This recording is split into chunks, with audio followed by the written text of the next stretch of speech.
اعوذ باللہ من الشیطان الرجیم بسم اللہ الرحمن الرحیم۔ اللہ تعالی وہ زندہ و جاوید ہستی ہے جو تمام کائنات کو سنبھالے ہوئے ہیں۔ اس کے سوا کوئی سچا معبود نہیں، نہ اسے اونگ آتی ہے نہ نیند۔ زمین و آسمان میں جو کچھ ہے اسی کا ہے۔ کون ہے جو اس کی جناب میں اس کی اجازت کے بغیر کسی کی سفارش کر سکے؟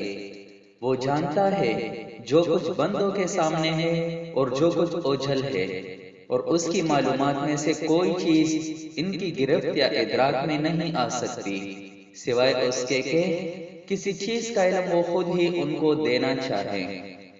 اس کی حکومت زمینوں اور آسمانوں پر چھائی ہوئی ہے، اور ان کی نگہبانی اس کے لیے کوئی تھکا دینے والا کام نہیں، بس وہی ایک بزرگ و برتر ذات ہے۔ سورہ بقرہ آیات نمبر 25